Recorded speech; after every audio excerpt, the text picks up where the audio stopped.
Hello and welcome everyone to another episode of Indian Education Podcast. I am Dr. Veer, your host for today. And today with us we have Tanay, Smruti, and Vidhan, who have scored exceptionally well in the recent NEET exam. So, hi Tanay. So, Tanay, except from studying, is also a very good tabla player. Smruti, who also plays basketball and loves dancing. And we have Vidhan. Vidhan also likes to play chess. So I leave up to you guys. So Tanay, please introduce yourself for the viewers. So, personally, I'm from a medical background where both of my parents were doctors. Papa spine surgeon the, mummy was a child neurologist. So day in, day out, MRI, X-ray scans, autism, spine में आज कितने screws डाले. So I just used to like that kind of work, and now here I am. I scored 705, and I have taken the first step to become a doctor. So yeah, so this episode is basically a rankers rundown. We will have some insider tips from these guys कि कैसे exam को crack करना है, कैसे exam को approach करना है, कैसे वो लोग पढ़ते थे, क्या और बाहर के फैक्टर्स मैटर करते हैं, all of that. So stay tuned and watch this episode till the end. If you have already not subscribed, subscribe us on YouTube or Spotify or wherever you are watching or listening to this. Okay, so Smruti, tell us something about yourself. Well, I come from a good family background. Papa is businessman.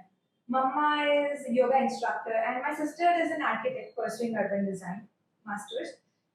So I'm the first one to take this stream, and I found my interest in biology, and I was not determined since childhood. But then I saw the liking, and here I am, scored 685, and yeah, satisfied. So see, that is the story of half of the medicos right now. At least half. I might say 75%. I think only 25% aspire to become a medico. I never thought that I'll become a medico. So yeah, that's why. So Vidhan, आप कुछ बताइए आपके बारे में. So yeah, I have a family background who have no doctors, and I am very grateful and very happy to score 677 and become the first doctor in my family. Great.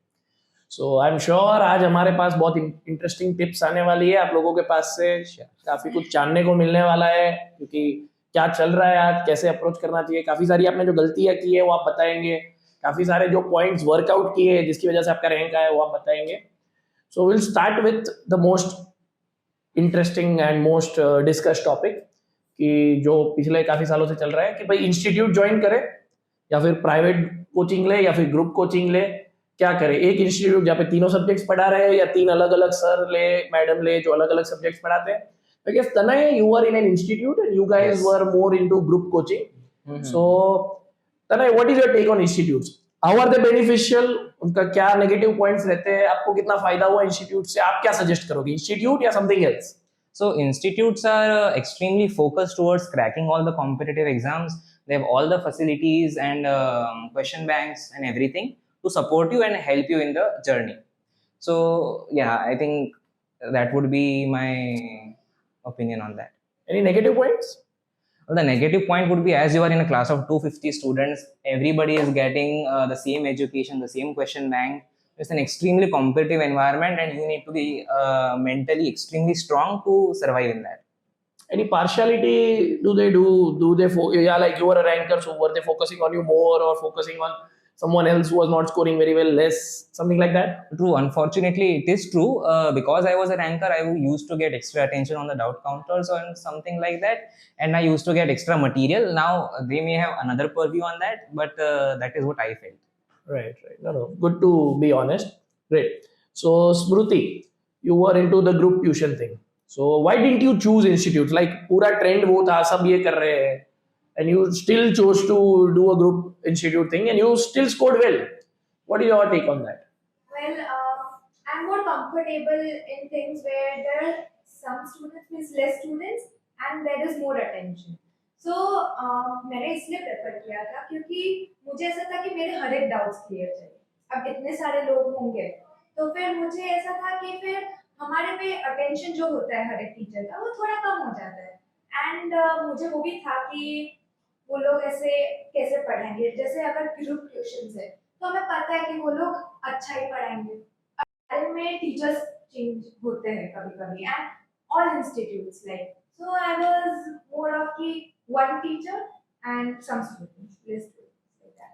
Perfect perfect. आपका कुछ अलग opinion है या same No, opinion? I agree with her, and of course, even I need attention on, and every subject needs different attention. So, also doubts you can ask anytime to your teachers. Any negative points, Smriti, you would like to say? Means competitive surrounding was not that much, which we can get from institutes, because of course people were less. So, but it's like mixed. It's up to you how you want to study, and it's personal opinion. मतलब कोई अगर है जिसका वहां पे अच्छा rank आ रहा है पर उसको पता नहीं आउटसाइड कंपटीशन क्या है, तो इवन बिकॉज फाइनली तो आपका ऑल इंडिया रैंक आएगा, ऑल इंडिया बेसिस पे एडमिशन होगा, तो वो आपको एक फील नहीं आएगा कि मतलब भले मैं यहाँ पे अच्छा हूँ, maybe this is not good enough, maybe I need better. Of course that is a point well taken. Okay, तो आपको कुछ लगता है something you missed out by not joining an institute except competitiveness, और something you missed out by not joining into a private tuition? I think my institution provided everything I needed for my particular goals. I didn't think I missed out on anything, as whatever a private coaching provides, my institution had already given it tenfold. Okay, so you're very pro institute. नहीं मतलब institute ही करना है. Yes. Okay, so you are in very strong in debate. नहीं institute ही करो. हाँ, true. These are two guys against you, but you are like no, 10 times मेरे को दिया है. We'll fight nicely. Great. चलो, so we'll move on next. So lot of your decisions, जैसे आपके decisions है आप लोगों ने लिए नहीं होंगे. मतलब I remember my times also, majority में कौन से ट्यूशन में जाऊंगा, क्या पढ़ूंगा, कौन सी जगह से पढ़ूंगा, पेरेंट्स बहुत डिसीजन लेते हैं. ठीक है, तो पेरेंट्स डिसीजन लेते हैं, पेरेंट्स आपके लिए इतना इंटरेस्ट लेते हैं, सब करते हैं, तो पेरेंट्स की एक्सपेक्टेशन भी होती है. Okay, so Vedant, we'll start with you. How do you match that? So yeah, of course there are expectations from parents, but from my side, if I see, my parents said that whatever marks you get, they're good enough with it. Wow. And yeah, so I was very comfortable, and they just saw that I was working hard, and whenever I lacked that thing, they told me. Yeah, so I think that stress-free atmosphere should be created at home, so that you are able to bring out the best in you rather than just bombarding all the time. So point well taken. What about you, Tanay? So as I said earlier, I came from a medical background, so I had many hidden expectations where it was not very apparent कि या तुम्हें इतना आने चाहिए बेटा, लेकिन there was just an atmosphere कि मतलब होता है, और I delivered at the last. Okay, I can understand your discomfort. मतलब कोई प्रेशर था कि घर पे मतलब as far as I know, your father is a doctor, your mother is a doctor, your Yes. sister is a doctor, she is doing the post graduation. लेकिन नहीं doctor ही बनना है कि कुछ और चूज करते तो चलता? No, actually they were very against when I said I wanted to become a doctor. They were like नहीं बनना चाहिए, because they know all the vices of the field, and they are like मत बनो, दूसरे में जाओ. And I was like no, I want to go there. And then they were like okay, if you want to go, we'll support you. So basically because they supported me, I had like अब तो मुझे कुछ करना पड़ेगा, नहीं तो मैं help कर रहे तो. तो बोर्डम हो जाता है बहुत टाइम के बाद भी डॉक्टर कुछ और तो आए, कुछ और बात तो हो घर में. हाँ वही. What about you, Smriti? I didn't have many stressful conditions and all everything. They just told me कि जो भी करो 100% दो. उसके बाद marks जैसे भी आए, it doesn't matter, but you give your 100%, gain the knowledge as much as you can. मतलब focus on the path. Result हमारे हाथ में है नहीं. I think that atmosphere is very necessary, because certain times, see, I'm not saying that you guys had a better caliber or you guys were more intelligent or you guys worked that. सब किसी बच्चे का कुछ और हो सकता है, but they might be maybe interested in something else. उनका caliber किसी और चीज में है, so you bring out the best in you. तो आपके अंदर अगर वो है तो इवेंचुअली अगर आपको वो एटमॉस्फेयर मिलेगा, राइट रिसोर्सेज मिलेंगे, तो यू विल इवेंचुअली स्कोर. हाँ, of course parents have that role कि उनको कंट्रोल करना है कि बच्चा जो इमेच्योर है वो एटलीस्ट फोकस करे पढ़ाई में, कि वो ध्यान दे अपना, क्योंकि बच्चा उतना मेच्योर नहीं होता है 12th में. उसको ग्रुप कुछ और बन गया, कहीं घूमने लगा, कुछ और करने लगा, तो उसका जो पोटेंशियल है उसके हिसाब से वो स्कोर ना करे. I think that is one thing that parents definitely need to do. That is one role that parents definitely need to have. कि नहीं बच्चा ठीक से एटलीस्ट उसका जो पोटेंशियल है उसके हिसाब से पढ़े.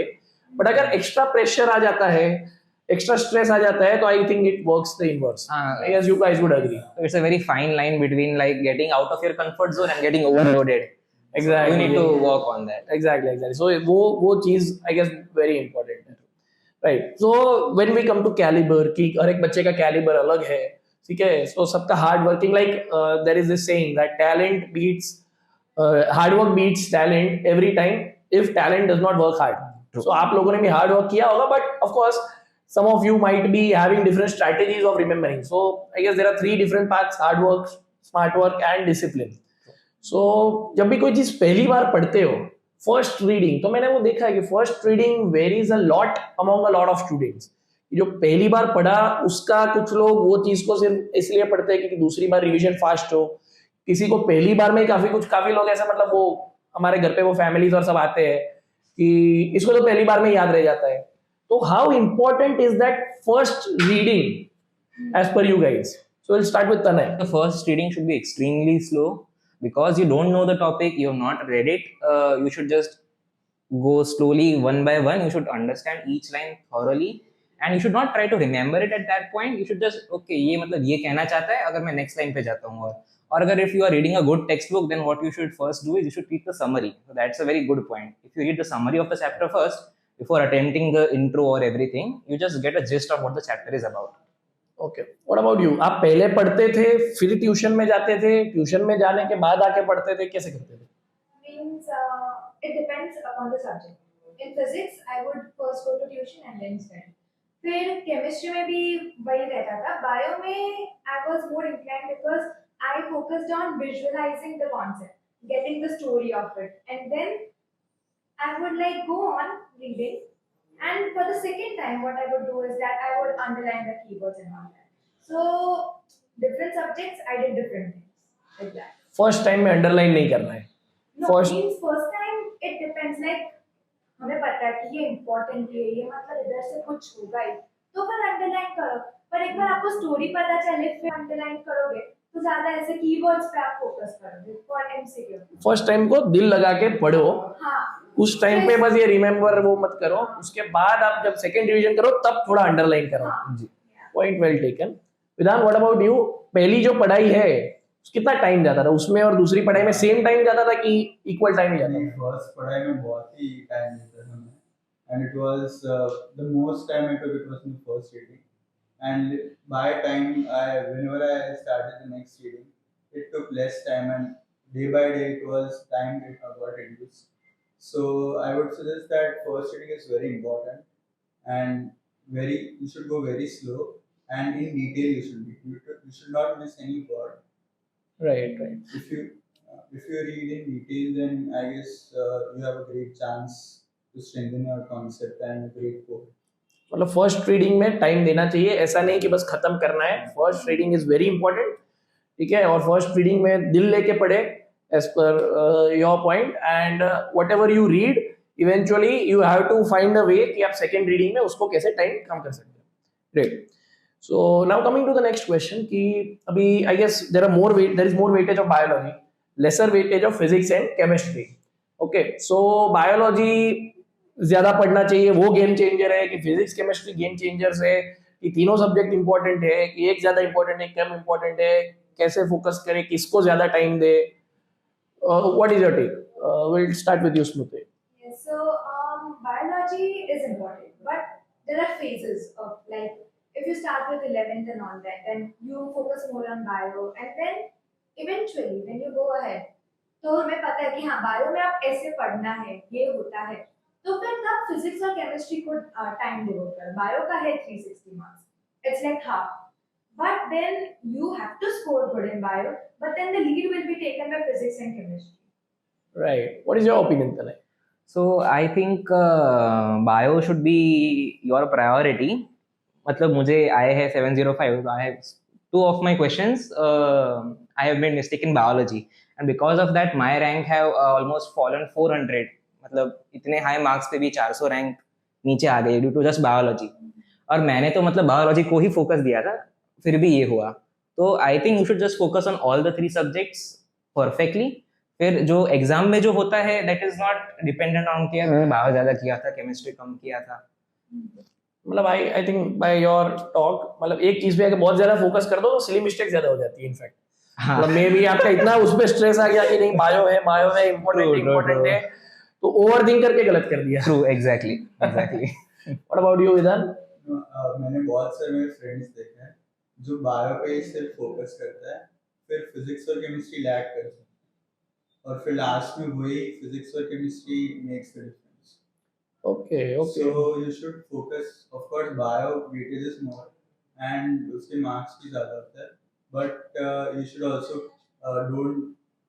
you should take care कि physics और chemistry साथ साथ में चलते हैं. राइट. और इस तरह का जो कट ऑफ भी है 650 plus at least you need for government institute. ठीक है, मतलब एक क्वेश्चन 4 मार्क का है, 650 टू 720 में 70. ठीक है, तो it is somewhere around 10 to 15 questions. ठीक है, और फिजिक्स के भी 50 है, केमिस्ट्री के भी 50 है. मतलब किसी पे भी कम फोकस तो पॉसिबल ही नहीं है, नहीं. किसी पे बहुत ज्यादा फोकस भी पॉसिबल नहीं है. पर sometimes when you are in a range, वो रेंज में खेलने के लिए अगर आपका एक सब्जेक्ट बहुत स्ट्रांग है, if you are definitely getting full marks in that, maybe that could help you get that extra edge. पर आप you have to be averagely good in at least all Yes. 3 subjects. I guess that is what I get from you guys. एक चीज पे बहुत ज्यादा focus कर दिया, नहीं बायो इंपॉर्टेंट है, बायो इंपॉर्टेंट है, if you miss out on the others तो वैसे भी you are not in the race. हाँ हाँ. So you have to try for perfection in everything. Over and that, अगर आपका ऑलरेडी किसी में बहुत अच्छा चल रहा है, कोई सब्जेक्ट आपको बहुत अच्छा, you have a good grip, that definitely is going to help. The next topic कि जनरली जो स्टडी स्केड्यूल रहता है कि स्कूल भी जाना है, ट्यूशंस में भी जाना है, सेल्फ स्टडी भी करना है, उसमें everyone has 24 hours. Now how do you utilize those hours? बराबर, काफी कुछ रिक्रिएशनल एक्टिविटीज भी you guys might be doing. तो बैलेंस कैसे मेंटेन करते हो विधान? Whenever school exams would come, I used to prepare 1 week beforehand. So I would, whenever there are chapters which are different from those taught in tuition and those which are in school, I used to just focus on the chapters which are taught, not anything extra. Okay. Smriti? तो मेरा ऐसा था कि school supported और tuition जो थे उनके time थोड़े ऐसे फिक्स थे. So I would plan accordingly my self study things and school exams I wouldn't focus much. So it's okay however the paper is. So bio तो आता ही होता है क्योंकि हम लोग पढ़ते हैं तो फिर it goes into the memory, so you can write theory about it. Chemistry is also theoretical, physics is all about solving. So इतना कुछ स्ट्रेस नहीं लेने का, जैसा फ्लो में है you just go into the flow. That's it. Okay. About you, क्या कह रहे थे आप? Yeah, and basically it is that if you study for a school exam, you have to not put much efforts, whatever the marks you get. Stress नहीं लेना है, जो भी एग्जाम में रिजल्ट आया बहुत स्ट्रेस नहीं लेना है. It is, you have to just think that it is the part of a neat preparation and it will help you ahead. हर चीज में वो ईगो पे नहीं रहना है कि इसमें कमाया वो कमाया. Be focused more on need. Yeah. Simultaneously उसमें से स्कूल का हो ही जाएगा. Just one exam. ओके. आप कैसे मैनेज करते थे, मतलब वो फिर सेल्फ स्टडी सबका टाइम, मतलब सुबह उठे स्कूल भी कभी जाना है, कभी ट्यूशन में भी जाना है, फिर आके घर भी पढ़ना है, और अगर सब वहां पढ़ के आए घर पे पढ़ा नहीं तो वो काम नहीं लगेगा. How do you? True. So मतलब मैं personally I used to go with the flow, but I learned quite late कि अगर if I had put it on paper, अगर टाइम टेबल बनाया होता कि सुबह ये क्लासेस है, again I had a supportive school, तो मुझे सुबह सिर्फ इंस्टीट्यूशन के क्लासेस होते थे. They used to take about 6 hours every day. So that used to happen. Then 6 hours you should do self study if you are in 12th. तो वो करना है. फिर recreational activities was like a break. मतलब अगर पढ़ाई से थक गए तो अब क्या करना है, तो I just used to play tabla और जस्ट यूट्यूब शॉर्ट्स भी देख लेते थे.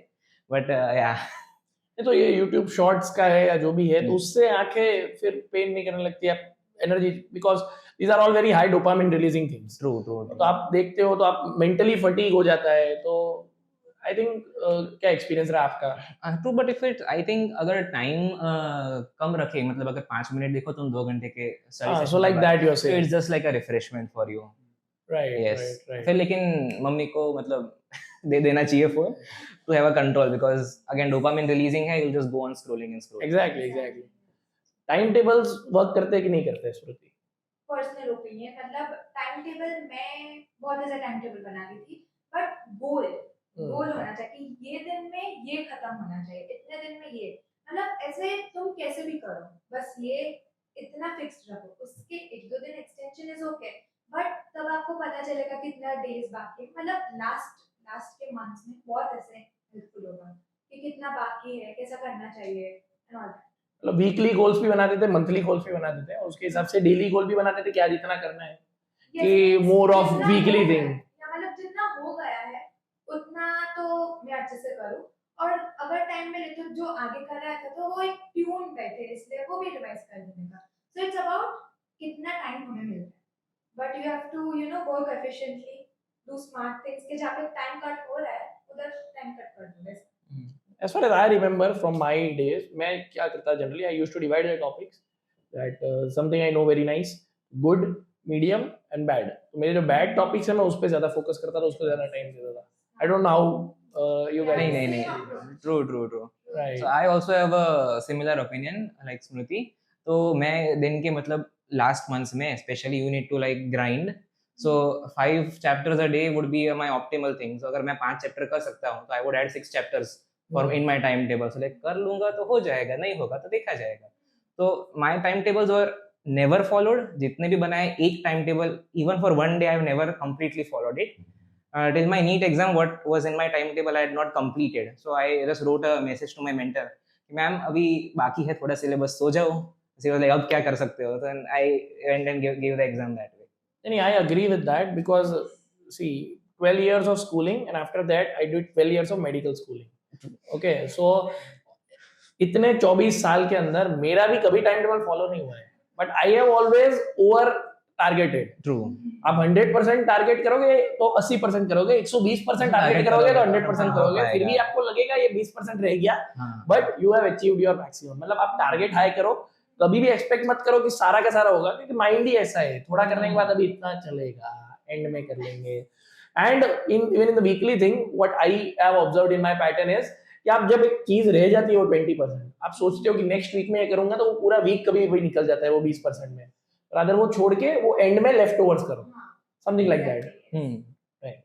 रिवीजन का क्या इंपॉर्टेंस है, कितने रिवीजन करने चाहिए? कोई लोग कहते हैं कि 10 बार रिवाइज करो, 20 बार रिवाइज करो, कि अच्छे 4-5 बार रिवाइज करो. क्या ज्यादा इंपॉर्टेंट है, क्या जनरली मेमोरी आपकी रहती है? क्योंकि ये तो तीनों सब्जेक्ट एक ही दिन एक टाइम पे देना है. इट्स नॉट लाइक एन ऐसे पेपर आप सुबह पढ़ के गए उसका पेपर लिख के आए. 3 सब्जेक्ट सारे के सारे एमसीक्यूज एक ही दिन पे 3 घंटे में आपको लिखने हैं. So long term memory plays a huge role. तो रिवीजन की क्या इंपॉर्टेंस है? So personally, मैं बोलना चाहूँगा कि 4 revisions in 2 year span would be perfect. मैंने 5 किए थे सिर्फ for biology and 4 for physics and chemistry, because biology counts for half of your grade, और it's quite a lot of rote learning. मतलब हम however you try to display it, you have to learn some things. Especially in 12th, some chapters are there like biodiversity conservation. There's so much data has to be learned, like 172 species वगैरह.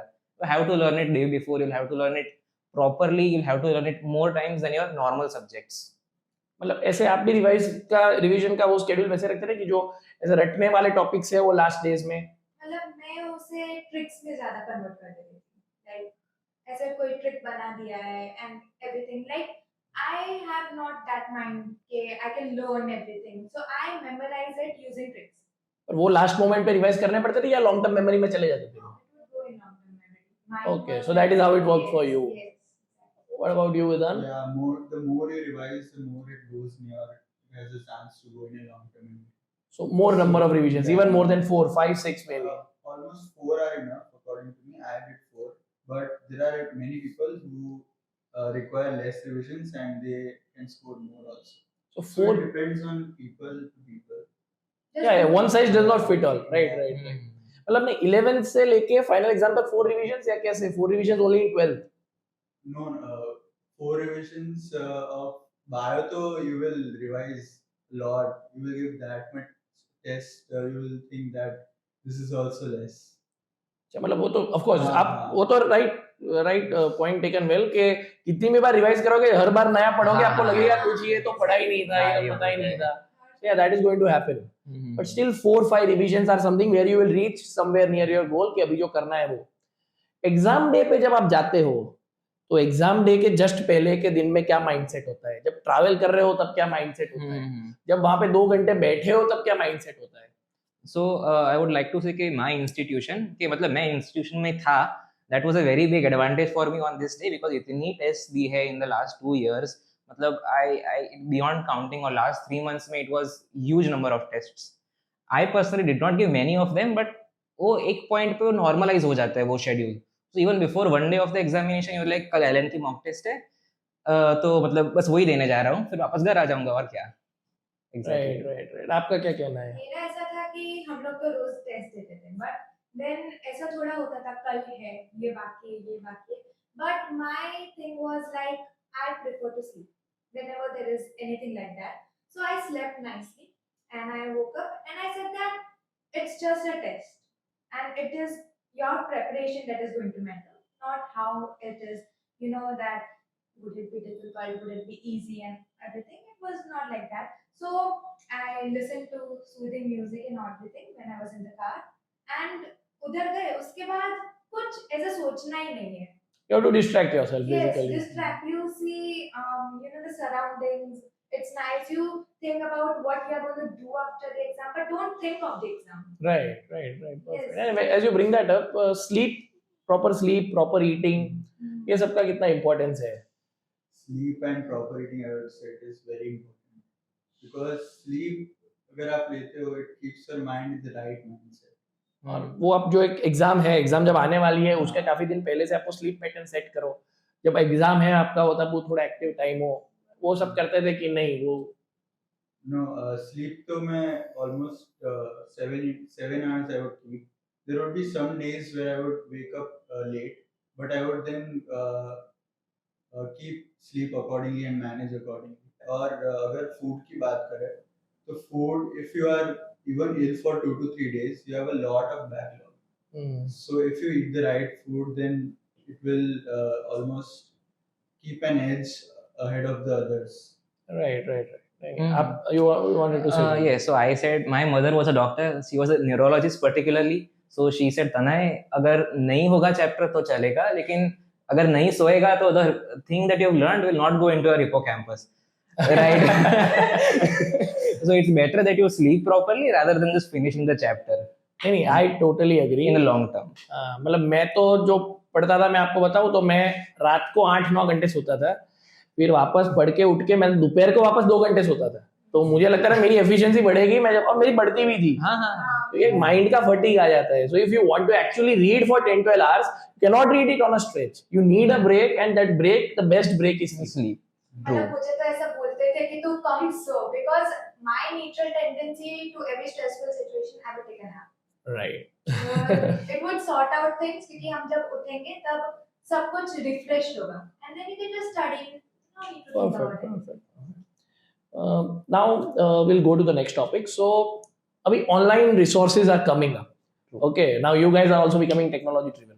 Of course there are issues, you guys don't get phones, और वो एक रहता है parents के mind में कि phone नहीं देंगे तो नहीं तो कुछ YouTube देखेंगे या कुछ टाइम पास करेंगे, कुछ डिस्ट्रैक्ट हो जाएंगे या कुछ. But a lot of online resources are coming up. It is a technology era. तो आपके हिसाब से what is the importance of online resources? Tanay. So online resources are extremely helpful where you're on the go. मतलब अगर let's say just before a test मेरा कुछ रह गया है, I would just solve PYQs in the car while going or on the scooter. तो मतलब 50 question उधर ही हो जाते थे 15 मिनट ड्राइव में.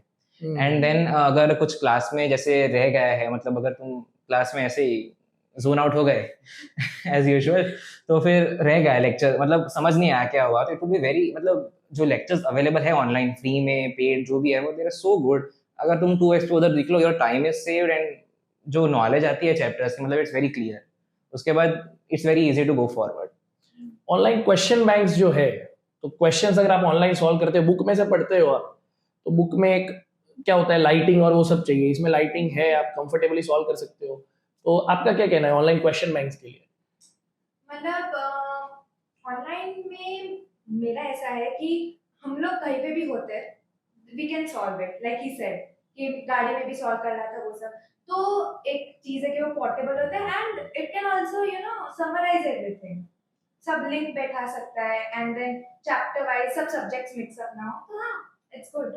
Yeah, and I guess there are some options कि आप सेव कर सकते हो आपके रिस्पॉन्सेज, आपको जो Yes. बाद में रिवाइज करना है वो कर सकते हो. बुक्स में it is very difficult, so it is very convenient. हाँ, I would like to add कि मतलब अगर ऑफलाइन अगर मैं बुक्स में सॉल्व कर रहा हूँ तो I would have to search it in another text book, मतलब इसका एक्सप्लेनेशन क्या है. In online resource it is just available down, कि एक्सप्लेनेशन ये है, ये तुम्हारा रॉन्ग था. I would not have to make like a wrong error book जो मैंने बनाई नहीं थी, लेकिन it would be very helpful. और वो ऑनलाइन में it's automatic, so it's very easier. And I guess you guys parents के साथ आपको थोड़ा नेगोशिएट करना चाहिए कि हमारा एक्चुअली फायदा होगा ऑनलाइन से, आप हमको पढ़ने दो, हम टाइम पास नहीं करेंगे, ट्रू और आपको भी थोड़ी वो कमिटमेंट दिखानी लेना पड़ेगी. चाहिए. तो maybe you, because as far as I know, when I come to NEET PG and NEET SS, all of us do everything online. Yes we have forgotten the books. Okay, हाँ, lectures, there are offline lectures which are happening, definitely वो एक feel अच्छी रहती है, but when you are solving material, when you are reading, when you are solving MCQs particularly, there is nothing like online. I guess hopefully, matlab, in the coming years, we will see something in that regards with NEET UG also as the generations are coming. Fine. Now, one thing is regarding the approach to MCQ. मतलब final exam आपकी MCQ है. True. मतलब initially आपने अगर जैसे classes भी लिए तो वो तो वीडियो लेक्चर्स है, तो वो एक ODI जैसा है. अगर if you compare it with cricket, तो वो ODI मैच जैसा है. आपके जो एसेज आप लिखते हो जो बोर्ड एग्जाम में, वो तो टेस्ट सीरीज जैसा है, पर एग्जाम में तो आपको MCQ करना है, वो T20 है. ठीक है, तो MCQ सॉल्व करना कितना इंपॉर्टेंट है, because that is your net practice, main net practice. क्योंकि आपका कितना भी नॉलेज अच्छा है, अगर आप वो करेक्ट ऑप्शन चूज नहीं करते हैं, मतलब आपको कितना भी क्रिकेट अच्छा खेलना आता है, अगर आप वो रन रेट पे नहीं स्कोर करते हैं T20 में, आप आके ब्लॉक करते हैं, सब करते हैं, कितनी भी टेक्निक अच्छी है, you will not be valued. In the same way, अगर आप MCQ करेक्ट नहीं करते, आपको सब आता है, not scoring. So how important is to keep yourself directed to MCQs? और क्या importance है उसका? तो MCQs are the मतलब टेस्ट में MCQs ही आने वाले हैं. There is going to be an extreme time crunch considering NEET particularly. Even in like JEE advanced, I do not know particularly, but लेकिन there is not a time crunch. Questions hard होते हैं. NEET में questions are easy, but there is a time crunch. So what you need to do is you need to go through the question thoroughly, or you need to identify the keywords, and that needs to be extremely fast. और फिर तुम्हारे मगज मतलब तुम्हारे दिमाग में जो popup हो answer, you just need to go tick and just go forward. Exactly. So it is just not a game of knowledge. कि आपको Yes. कितना आता है, Yes. कितना लॉजिस्टिक्स आप यूज करते हो, Yes. कितना इजीली आप पढ़ रहे हो, कितना इजीली आपको अप्लाई कर रहे हो, बहुत सारी चीजें मैटर करती है. What do you say? मतलब मेरा ऐसा कि जब हम पढ़ेंगे, as I told you, detailing is important. And MCQ में वैसा ही होता है कि हम लोग को ज्यादा प्रैक्टिस हम करेंगे, स्पीड आएगी. एंड हम लोग ऐसा ट्राई करते हैं कि जो क्वेश्चंस है, you have to just read it in one go. Repetitive हम पढ़ेंगे फिर बहुत टाइम जाएगा. वन गो में options are and then just tick. That is it. So speed is important and for that practice. Yeah. Vedant? So basically in MCQ, you have to revise MCQ because there is elimination technique. Great. If you practice a lot of MCQ, you will learn that elimination technique. And NEET exam is 3 hours and there are 180 questions. So it is very important to practice MCQ. Yes, that is a very important point. The method of elimination. As you go, even now, all your exams in your life are going to, competitive exams are going to be MCQ exams. So elimination is that very important technique. There your knowledge will actually be tested, because however you think that nahi yahi correct answer hai, particularly in something like biology, which is a fact based thing, unless you are able to eliminate the remaining 3 options, and if you choose it, you are ought to make silly mistakes, and that silly mistake will cost you hundreds and thousands of ranks. So elimination is a very important thing. I totally agree with you. I slightly disagree with the elimination point. Although for me personally, I would just particularly for biology, I would say elimination creates confusion. Because let's say I eliminate 2 options and then 2 options are like मतलब ये भी आ सकता है, वो भी आ सकता है. Then I am like वो मुझे आता था, मतलब मेरे दिमाग में मतलब first was this option, that was correct, but because of this confusion I chose the other one. So that creates silly mistakes for me. Yeah. So of course, there can be different opinions on the Yes. same thing. और वो हो ही सकता है, मतलब you can get confused also. It might, so there has to be a proper balance. I agree with that also. कि आप eliminate करने में overthink नहीं करना है.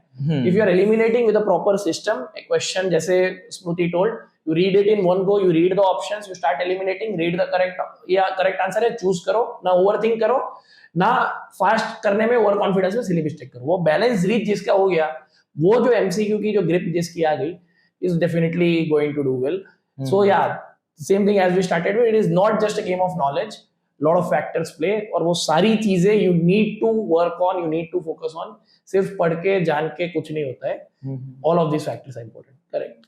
So again, tests are there. Of course, there are question banks which you need to solve. You will be solving, and then from time to time you need to evaluate. कुछ लोगों को बहुत डर लगता है, यार मेरे कम मार्क आ गए टेस्ट में, तो टेस्ट देने से डरते हैं. कुछ लोग टेस्ट देते हैं बट फ्रीक्वेंटली नहीं देते हैं. तो कुछ लोग देते हैं तो ग्रैंड टेस्ट नहीं देते, सिर्फ सब्जेक्ट टेस्ट देते हैं. सब चीजों में डर रहता है. सो आपके हिसाब से कितना इंपॉर्टेंट है right from topic test to subject test to grand test, सारे टेस्ट देना, टाइम टू टाइम देना और वो शेड्यूल फॉलो करना कितना इंपॉर्टेंट है? टेस्ट का क्या रोल है? So I think topic and subject tests अगर आप 11th and 12th में हो, if you are doing primary syllabus first time कर रहे हो, तो you should not skip any tests. The key is to not be afraid. मतलब अगर तुम डरोगे तो मतलब तुम्हें पता ही नहीं चलेगा मुझे ये आता है कि नहीं आता है. Then another test will come, फिर वो तुम टॉपिक भूल जाओगे, and then that topic will meddle with you in 12th, after 12th last, 12th end, because तुम्हारा वो कच्चा होगा, तुमने प्रिपेयर भी नहीं किया, तो you will have to devote more time to that topic and तुम्हारा रिवीजन पीछे रह जाएगा. So that is what happened with me. I didn't used to give many tests.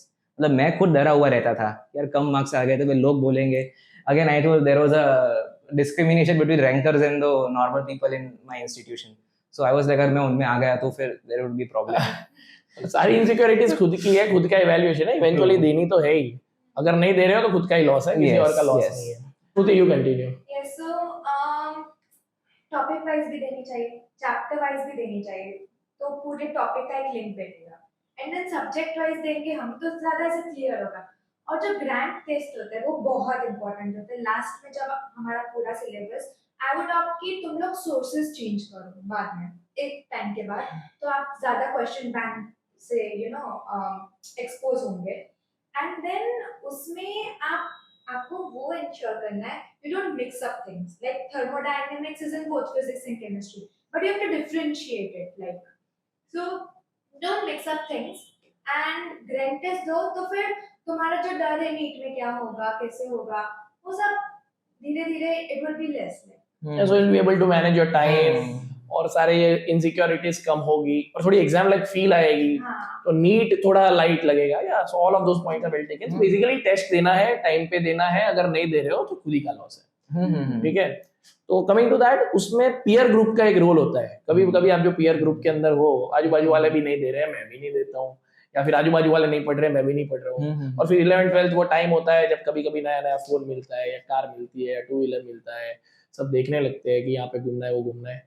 वो पीयर ग्रुप में कभी कभी हाँ of course some things are important. आप बर्थडे पार्टीज में जाओ, कभी किसी के जगह पे गए, पीयर ग्रुप्स कितना मैटर करते हैं आपके अप्रोच टुवर्ड्स योर गोल्स में? विधान? Yeah, peer group बहुत important है because we need to get fresh first of all. You can't keep on studying. Peer group अगर होता है, we all used to after every class we used to talk for 15-20 minutes and just chill out. So it is very important to just spend that time, and so that after you go home you can just focus on studying and not deviate somewhere else. मतलब वो आपका जो fresh होने का time है वो वहाँ पे हो जाएगा, यू विल फील गुड. और बाकी सब भी लोग ऐसे हैं कि हाँ मैं भी पढ़ने वाला हूँ, मैं भी पढ़ना हूँ, तो वो मोटिवेशन भी मिलना चाहिए. Right. Smriti? Means I think कि हम लोग जब बात करें तो स्टडीज के अलावा करें, सो दैट अगर like I personally didn't feel physics a liking subject, तो फिजिक्स का जब ऐसे बहुत ओवरडोज हो जाता है, then we used to talk outside of the class and we used to discuss के कैसा चल रहा है, कैसा है सब, not of studies but something else, because वो जो टाइम है तब हमें रिफ्रेश होना ही होता है. So why not utilize it to discuss something productive and all, and all conversations are always healthy if you do it Right. with friends, you are in the same page. Exactly. नहीं वो जो parents भी नहीं समझ पाएंगे वो लोग समझ पाएंगे. Exactly. हाँ. Right. So, I think peer groups are extremely important for chilling out, getting fresh after studies.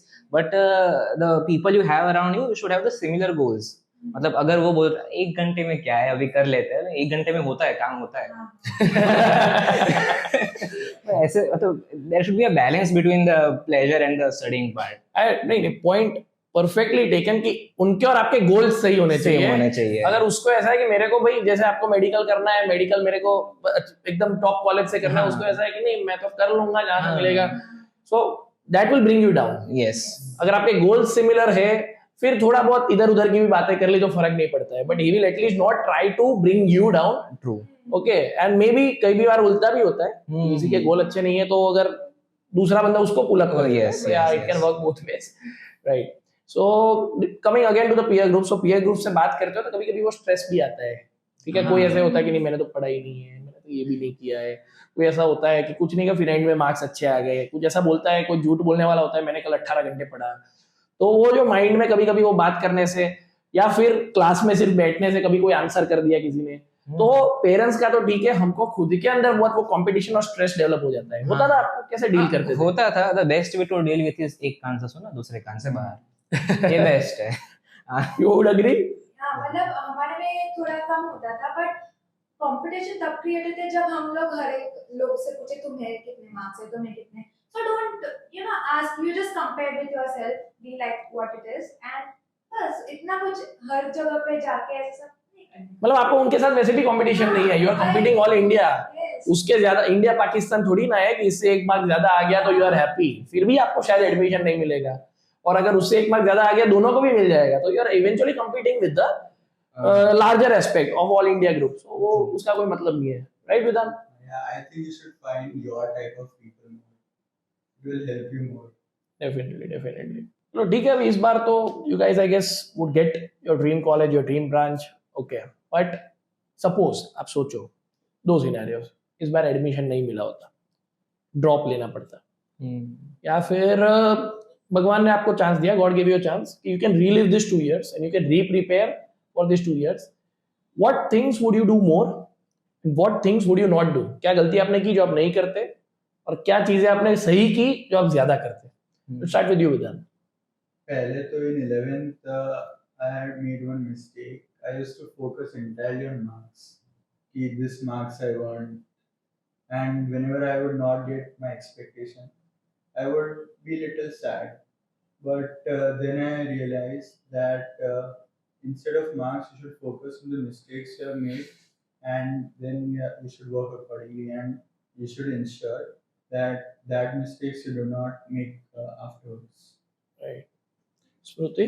मेरा ऐसा था कि जो मिस्टेक मैंने की थी वाज दैट 11th के स्टार्टिंग से मैं फिजिक्स में इतना ज्यादा डिवोट नहीं कर रही थी time. I didn't practice much and I only went on concept, but physics is something that requires practice. तो वो एक चीज थी जो was kind of chemistry, physical chemistry also requires practice. So हाँ वो, but I was very good in theoretical subjects and theoretical things. So हाँ वो मुझे करना बहुत पसंद था. So I used to devote time and I used to clarify the theory. So that was my strong point. So I would like to do that more and all this, but yeah, you should not repeat this mistake. जो आपको नहीं पसंद है वो नहीं करना, ऐसा नहीं है, Yes. उसको भी इतना ही फोकस दो, जो पसंद है उसको करो। मतलब यू कैन, मतलब पढ़ाई से भी कभी मूड अच्छा होता है, हाँ. जब मूड खराब है तो वो पढ़ लो, और जब मूड माइंड फ्रेश है कि जब कुछ भी अंदर लोगे वो चला जाएगा, तब जो नहीं पसंद है वो पढ़ लो, something like that. Tanay? So I think I have made a lot of mistakes in the past 2 years, but I would not like to change them because it was the journey. 11th में नहीं पढ़े इसलिए 12th में stress आया, तो 12th में मतलब पढ़ना चालू किया, तो I came out of like my comfort zone, crossed my boundaries, and then I'm here. अगर वो पढ़ लिया होता तो पता नहीं 12th में थक जाते कि नहीं। मतलब गलतियां कुछ तो होने ही वाली है, होने वाली है, आप गलती बिना तो जाने ही नहीं वाले हो। मतलब गलती का स्ट्रेस नहीं लेना है, उसे सीखो, उसको सुधारो, Yes. आगे बढ़ो। वो टाइम आपका ऑलरेडी, चलो आपने कभी टाइम वेस्ट कर दिया, मेरे 2 घंटे बिगड़ गए, अभी वो हाँ. टाइम जो 2 घंटे बिगड़े उसके दुख में और 2 घंटे बिगाड़ोगे तो you are just stupid. perfect. जो गलतियां की है, एक्सेप्ट दो गलतियां, accept the shortcomings that are there, move ahead and focus on the next day, right? Yes.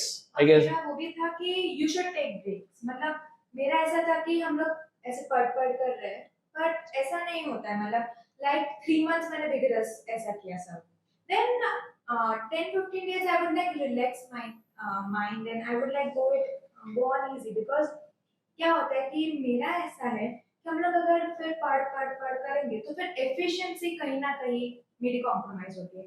So I take a break and then I start again vigorously. So it's on like that. So you have to go up and down and that's how it goes. मतलब कभी भी एक level पे कुछ maintain नहीं होने वाला है, हाँ. धीरे धीरे उसको बढ़ाओ, फिर प्लेटू पे लाओ, फिर कभी बीच बीच में वापस ब्रेक लो, फिर वापस बढ़ाओ, तो you will be able to go ahead and ahead and right, good point. Okay, अभी आपके पास तो see, I would not call you guys lucky और something, but you guys were definitely privileged. 24 lakh बच्चों ने दी थी, you are amongst those guys जिनको काफी सारे ऑनलाइन रिसोर्सेज का भी एक्सेस था।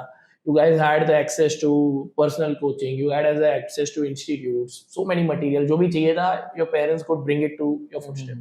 Everyone is not so lucky. काफी सारे बच्चे हैं उनके पास स्कूल्स भी नहीं है जहाँ पे पढ़ा रहे हैं, कोचिंग तो छोड़ दीजिए, now with at least online resources कुछ एक्सेस है, तो वो जो बच्चे हैं जिनके पास नॉलेज है, कैलिबर है, पर ये सारे रिसोर्सेज नहीं है, are they on a disadvantage, या वो भी इतना ही जो आपने अचीव किया है वो कर पाते हैं? आपको क्या लगता है? Nee, I think they are at a little bit of a disadvantage, but I think online resources will actually help them a lot. Online lectures, question banks, because everybody nowadays, even the poorest of people, have a mobile, have a smartphone nowadays. So they have access to education somewhere, somewhat. The only thing is they need to have a mental strength to be able to get through those difficult times. I mean, we had a fine oiled machinery. I mean, I was in a that factory only. You can say the appropriate name for that. They are not in that. They need to go through a different route, which is hard one. But that's there.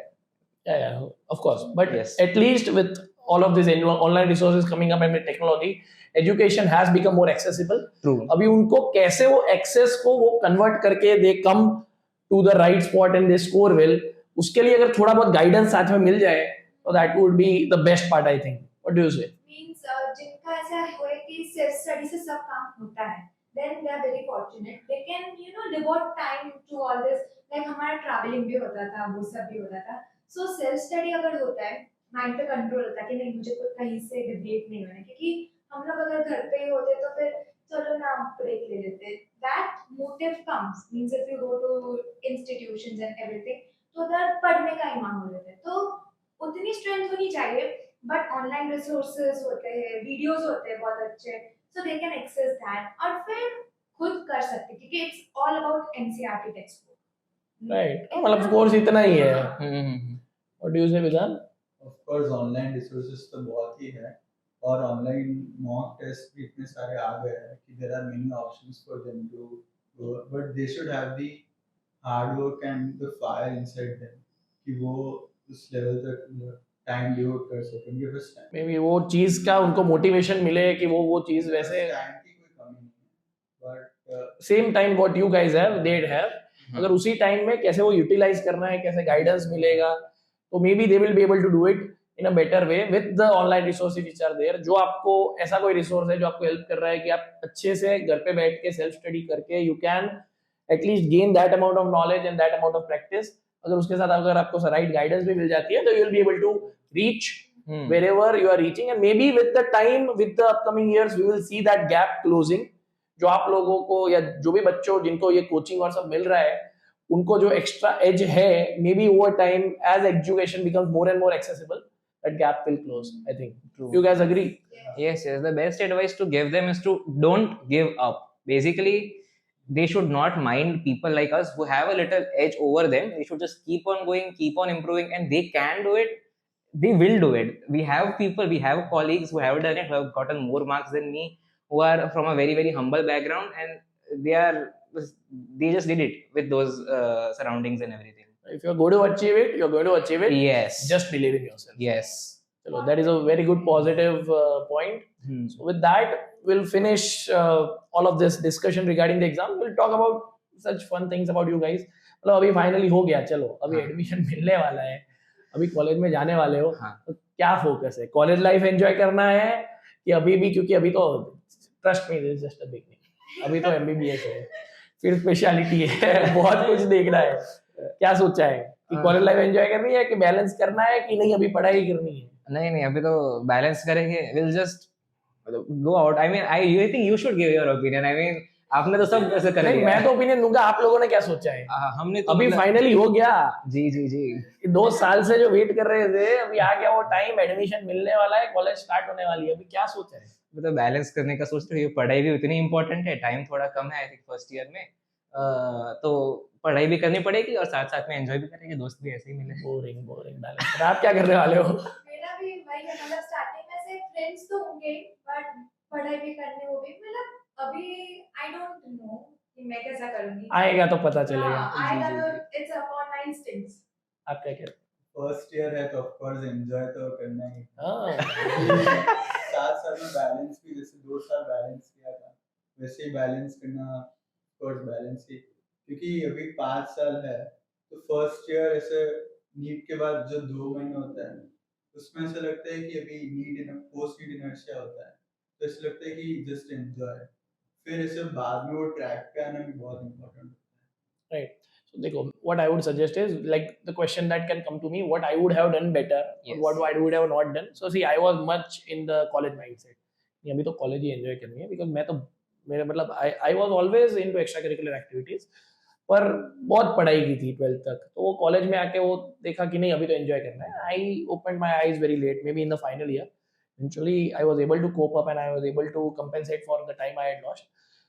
But see, starting में आए तो थोड़ा time तो enjoy करना है, no doubt about it, ठीक है. But you have to remember कि you are here to study, you are here to gain a degree.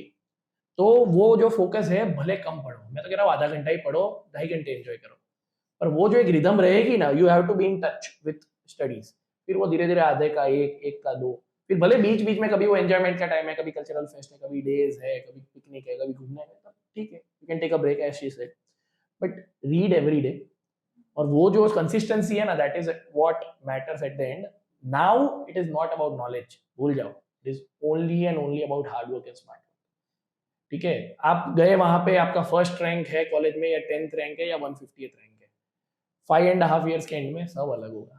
जो 100 पीछे था बच्चा, उसने अगर 5.5 साल अच्छे से कंसिस्टेंटली पढ़ा, will come on the top. So remember that.